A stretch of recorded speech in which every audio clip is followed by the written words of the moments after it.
j'ai le plaisir de vous parler donc, des traitements anti-inflammatoires dans le Covid. J'ai d'abord des disclosures à vous faire. D'abord, je ne suis pas infectiologue, je ne suis pas réanimateur, pneumologue, interniste, donc j'ai des compétences en anti-inflammatoires qui sont celles d'un cardiologue qui s'intéresse à l'inflammation. Et vous n'êtes pas sans savoir que l'inflammation en ce moment c'est un peu à la mode en cardiologie et qu'on a essayé récemment plusieurs médicaments comme l'anakinra, la colchicine, tout ça. Et puis j'ai des conflits d'intérêts avec des industriels qui commercialisent ces médicaments, notamment Kiniksa qui commercialise un anti-IL1, Sanofi un anti-IL6. Voilà. Alors, les traitements dont on va parler, donc, c'est d'abord les autres anti-inflammatoires que la colchicine et l'anakinra, c'est-à-dire les corticostéroïdes. Parce que finalement, c'est les seuls qui, aujourd'hui, sont approuvés dans la Covid. Et on va balayer ensuite l'anakinra, le tocilizumab, le sarilumab, la colchicine, le baricitinib. Et vous allez voir que tous ces médicaments, même s'ils ont montré des choses assez prometteuses dans des essais observationnels, et bien finalement les études randomisées sont un petit peu décevantes. Alors tout le monde est maintenant très familier avec ce schéma qui est passé vraiment partout, y compris sur BFM, LCI. Donc il y a d'abord une phase initiale qui est surtout représentée par la présence du virus, des signes qui sont une gravité qui est moindre, et puis ensuite le problème, c'est plus tellement le virus, c'est l'hôte et la réaction inflammatoire qui donne des tableaux beaucoup plus sévères sur le plan clinique avec des patients qui évoluent vers le SDRA. Et puis, on a parlé, alors je trouve que ça fait très peur quand on en parle de l'orage cytokinique, et on en a parlé ce soir. Alors, l'orage cytokinique, j'avoue que j'étais un peu un béotien avant le topo, donc j'ai regardé s'il y avait une définition. Donc en fait, il n'y a pas de définition très claire, si ce n'est que c'est une forme de syndrome de réponse inflammatoire systémique avec beaucoup d'interleukines, d'interférons, de TNF dans le sang, et que le fait que ce soit pathologique, puisque finalement ces cytokines sont libérées de façon adaptée au début de la réponse immunitaire, eh bien le fait que ce soit pathologique fait que ces cytokines ont un effet délétère. Alors il y a un très joli papier consensuel qui a été publié pour dire que quand on avait une infection par le SARS-CoV-2, on avait l'activation de deux grandes voies de l'inflammation, NRLP3, donc l'inflammasome. Vous savez, la voie de l'inflammasome, c'est celle qui fait IL1, IL6, CRP, et puis la voie du NF-κB. Et puis que tout ça aboutissait à une activation des macrophages. Il y avait la libération de plein d'interleukines, la 1, la 6, la 8, la 10, et que tout ça allait abîmer différents organes, le poumon, le cœur, le foie, le rein, le cerveau. Et je vous ai mis à droite, en avant-première, parce que c'était publié ce matin, les données de la Pitié-Salpêtrière dans le service de Olivier Benveniste. C'est un papier qui a été écrit par Yves Allenbach. Les données biologiques des cytokines des patients qui ont été hospitalisés pendant la première vague en médecine interne. Et donc vous voyez qu'en effet, les patients qui sont passés en réanimation, qui sont décédés, avaient des taux plus élevés d'IL6, d'IL8, de TNF. Alors moi, il y a un truc qui m'a intéressé, parce que c'est l'IL1 bêta, parce qu'il y a des médicaments qui ciblent l'IL1 bêta, que sont l'anakinra et puis le canakinumab. Et on voit qu'en fait, le taux d'IL1 bêta, il est extrêmement bas, puisque là, on est en picogrammes par millilitre, on est à 0,2. Pour vous donner à titre de comparaison, dans l'infarctus du myocarde, on n'est pas à 0,2 d'IL1 bêta. Il y a une inflammation qui est beaucoup plus marquée que ça. On est à des chiffres autour de 3, 10 picogrammes par millilitre d'IL1 bêta. Et puis, rapidement, il y a des papiers qui sont sortis en disant on peut doser ces cytokines dans les patients qui ont des formes sévères de Covid-19, et puis qui les ont comparés à l'élévation d'autres marqueurs inflammatoires. Donc là, vous avez le TNF, l'IL6, l'IL8, qui est dosé chez des patients qui ont un SDRA en lien avec une infection à SARS-CoV-2, qui ont un SDRA avec un sepsis sans lien avec la Covid. Et puis, vous avez le sepsis sans SDRA, l'arrêt cardiaque extra-hospitalier, et puis les traumatismes. Et vous voyez que finalement, les taux d'IL6, les taux d'IL8, ils ne sont pas si élevés que ça chez les patients qui ont un SDRA en lien avec une infection à SARS-CoV-2. Et vous voyez même que dans le groupe contrôle qui est utilisé dans cette étude, on a des chiffres d'IL6 qui sont jusqu'à 100 fois plus élevés. Et puis il y a un deuxième papier qui a été publié dans JAMA Internal Medicine qui va comparer les taux moyens d'IL6 chez des patients se présentant avec un Covid-19 sévère, avec une atteinte respiratoire sévère, et par rapport à des études avec des SDRA. Et vous voyez que finalement les taux d'IL6 sont relativement modérés par rapport aux papiers publiés dans le SDRA.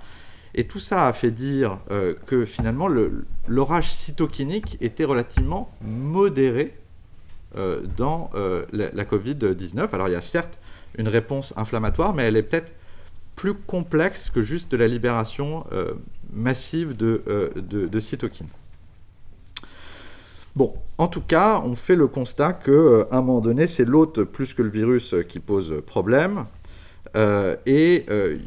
On a bien sûr attendu les résultats qui évaluaient la dexaméthasone dans l'étude Recovery. Et vous savez maintenant, puisqu'on en a beaucoup parlé, ça a été publié dans New England courant de l'été, que dans cet essai, qui est un essai un peu complexe, un essai plateforme adaptatif avec plusieurs bras, et notamment un bras qui évaluait la dexaméthasone, on voyait que sur 6425 patients qui étaient randomisés entre des glucocorticoïdes et le standard of care, il y avait une réduction de 36% de la mortalité chez les patients ventilés. Il n'y avait pas de bénéfice chez les patients qui ne recevaient pas d'oxygène. Alors cette étude, elle a été suivie par la publication le 2 septembre de 4 papiers dans le JAMA, 3 études randomisées, une méta-analyse. 3 études randomisées, je vais passer rapidement dessus. Ils ont tous testé de l'hydrocortisone ou de la dexaméthasone chez des patients qui étaient très graves, qui étaient en réanimation, avec soit des SDRA, soit des chocs septiques, qui avaient tous une infection authentifiée. Certains de ces essais ne retrouvaient pas de différence. Vous voyez ici qu'ils ont pris des patients, donc il y avait à peu près 400 malades dans cette étude qui avaient un Covid-19 extrêmement sévère, qui était randomisé entre une dose fixe d'hydrocortisone, une dose s'il développait un choc, pas d'hydrocortisone. Le critère primaire de jugement était donc le nombre de jours vivants et libérés de la réanimation. Vous voyez que dans les 3 bras, le nombre de jours, c'est 0. Voilà, tous les malades sont très graves, il n'y a pas de différence. Dans cette deuxième étude Codex, il y avait sur le nombre de jours sous assistance respiratoire une diminution de 2,26 jours qui était significative dans le bras dexaméthasone. Et dans cette troisième étude randomisée, sur 150 malades à peu près, il y avait une différence non significative du taux de succès de traitement ou d'échec de traitement, comme vous voulez, entre les deux bras. La méta-analyse qui a été publiée dans la foulée sur 1700 malades disait que l'utilisation de corticostéroïdes de façon systémique réduisait de 34% la mortalité à 1 mois chez les patients en réanimation atteints de Covid-19. Dans la semaine qui a suivi, les recommandations de l'OMS disent 1. On recommande d'utiliser les corticoïdes de façon systémique, que ce soit par voie IV ou par voie orale, chez les patients qui sont sévères ou critiques, c'est-à-dire des patients qui sont en SDRA ou qui nécessitent de l'oxygène à haut débit. Chez les patients qui ne sont pas sévères, qui ne nécessitent pas d'oxygène, il ne faut pas utiliser de corticoïdes. Voilà pour le premier des traitements. Après, il faut que je parle de la colchicine. Alors, la colchicine, il n'y a pas grand-chose. Il y a des données observationnelles. Et ici, vous avez des patients qui ne sont pas randomisés, 140 patients. On nous dit que c'est des patients consécutifs qui ont été admis entre donc le 5 et le 19 mars, qui recevaient de l'hydroxychloroquine, un peu de corticoïdes, et puis l'opinavir-ritonavir. Et ils ont été comparés quelques semaines plus tard à des patients chez qui on a donné de la colchicine de façon systématique. Et il y avait une différence significative, absolument impressionnante. Vous avez un hazard ratio à 0,15 sur la mortalité. Alors, la logique de ça, c'est de dire que la colchicine, ça joue sur la voie finalement NRLP3, IL1 IL-6, CRP, et qu'en tapant sur le NRLP3, on va diminuer l'inflammation, on va améliorer les patients. Il y a un essai randomisé, qui est un essai canadien, qui est même un essai québécois, organisé par Tardif, qui a déjà fait plusieurs essais dans la maladie coronaire et la colchicine, qui s'appelle ColCorona, qui a un essai qui va inclure 6000 patients, qui est du randomisé, qui est du double aveugle. La chose qui est assez belle, c'est qu'on peut participer de la maison. Et donc il y a plein de pubs, je suis allé sur leur site internet, on peut cliquer, recevoir toute la doc à la maison, signer en ligne le consentement, recevoir le traitement. Voilà, c'est plutôt bien fait. Ils disent qu'ils attendent les résultats en septembre 2020, ce sera peut-être un petit peu plus tard, je crois. Mais en tout cas, ce sera cette étude randomisée, si elle aboutit, qui permettra de répondre à la question. Ensuite, il y a un médicament dont on a beaucoup parlé, qui est le tocilizumab. Donc, le tocilizumab, vous savez, c'est un anticorps monoclonal qui est dirigé vers les récepteurs de l'IL-6, qui a été évalué dans 2 études rétrospectives observationnelles qui ont été très bien publiées dans Lancet Rheumatology, qui portaient sur quelques centaines de malades. Et ces études retrouvaient un effet bénéfique sur la mortalité chez des patients qui étaient relativement sévères. Vous voyez à droite, c'est une étude américaine. Sur 13 hôpitaux, vous aviez 600 malades de réanimation qui recevaient donc soit du tocilizumab, soit du standard of care. Alors il y a eu un score de propensité qui a été fait pour essayer d'ajuster. Et il y avait un effet bénéfique du tocilizumab. Tout ça a conduit à la réalisation déjà un gros engouement médiatique autour du tocilizumab, et puis à la réalisation de plusieurs essais randomisés. Le premier dont je n'ai pas le résultat, c'est Covacta. Covacta, c'était l'essai industriel mené par Roche, qui était une phase 3, extrêmement attendue, qui n'a pas, sur un communiqué de presse donné par l'industriel, qui n'a pas rempli le critère primaire de jugement. Il y aurait des surrogates qui sont intéressants, mais en tout cas, ça ne réduisait pas la durée d'hospitalisation ou la durée de jours passés sous oxygène.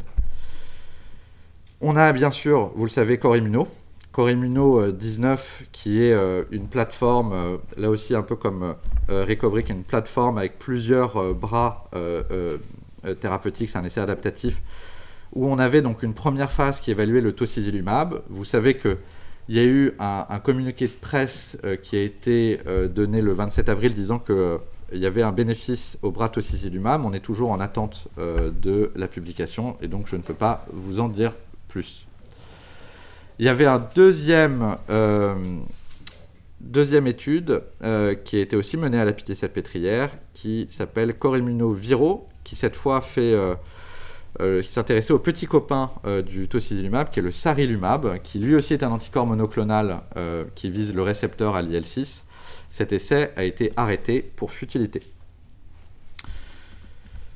Enfin, il y a une étude qui a été publiée, pareil, dans Lancet Rheumatology, qui s'est décidément passionné pour ces études sur ces traitements anti-inflammatoires, qui a testé donc un anti-récepteur à l'IL-1, qui est l'anakinra, chez des patients hospitalisés à l'hôpital Saint-Joseph. Et ces patients ont été comparés à une cohorte historique, avec tous les biais que cela peut engendrer, notamment le biais temporel. Alors vous voyez à droite que, en tout cas, et ça on le sait, l'anakinra, ça marche bien pour baisser la CRP.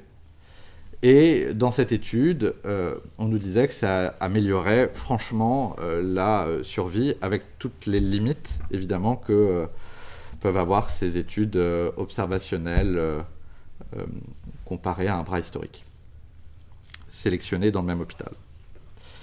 Il y a 10 essais cliniques à venir sur l'anakinra, qui sont des petits essais, et je ne suis pas sûr qu'ils aient la puissance pour apporter une réponse définitive.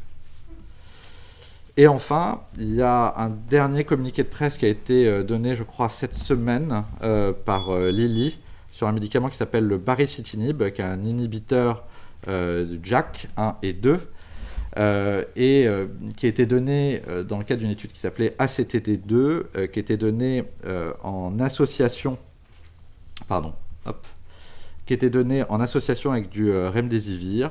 Et ce médicament qui va agir là aussi sur la libération de cytokines aurait montré un bénéfice. Je n'ai pas les résultats.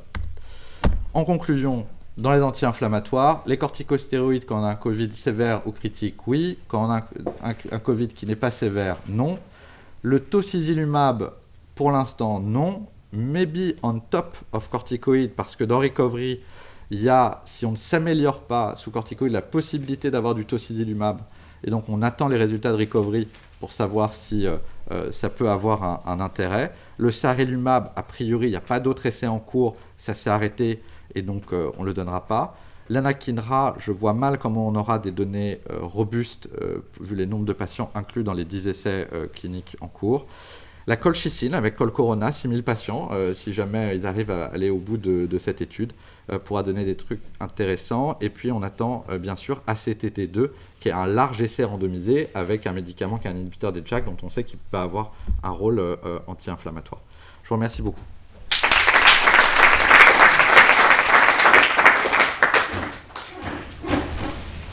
Question pour Mathieu. Quels sont les dosages de corticostéroïdes? Alors je l'ai marqué, c'était 6 mg par jour dexaméthasone. Mais je vais vous remontrer ça. C'est à peu près l'équivalent de 35 mg. Voilà, celle-là. La voie de l'IL1, là, on y croit parce que c'est... Moi j'ai du mal à y croire quand je vois les chiffres d'IL1 en fait des patients de la pitié et puis même des patients qui sont rapportés dans d'autres cohortes. L'IL1 n'est pas très élevé. Et ce qui est intéressant, c'est qu'on voit que l'IL6 l'est. Et c'est étonnant d'avoir un IL1 qui est bas et un IL6 qui est élevé. Et probablement que c'est plus par la... Enfin, à mon avis, c'est pas la voie de l'inflammasome qui explique l'élévation de l'IL6. C'est probablement plus le NF-κB qui explique cela. Je pense que c'est pas les mêmes voies. Voilà. Mais...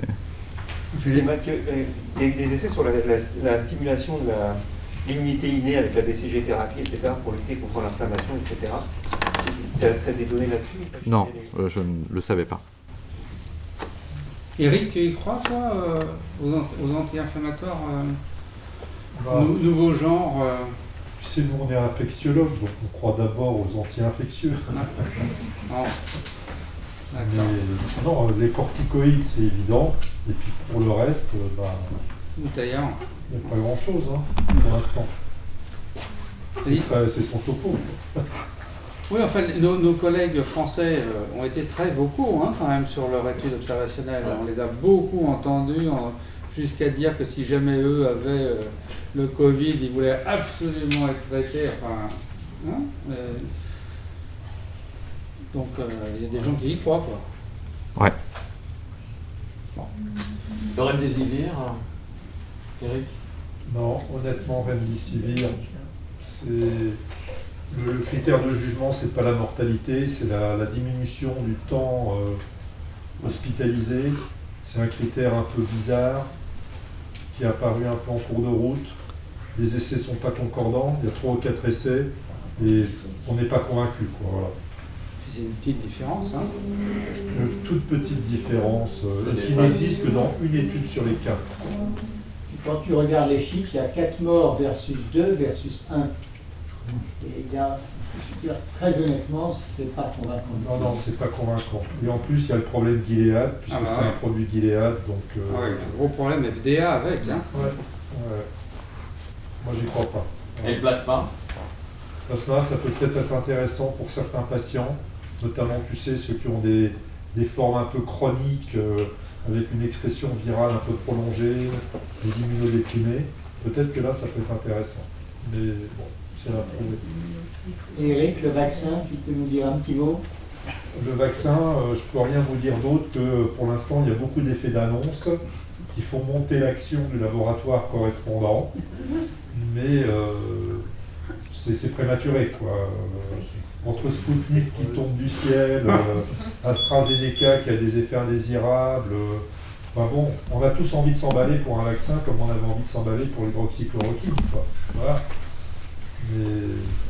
Il y a peut-être un peu plus d'espoir quand même que pour l'hydroxychloroquine. Oui, l'hydroxychloroquine est enterrée, quoi. C'est clair. Pour les vaccins, on va bien voir ce qui va sortir, quoi. Mais je vous rappelle qu'on cherche un vaccin sur le sida depuis 40 ans. Et pour l'herpès depuis 30 ans. Donc voilà. Faut y croire.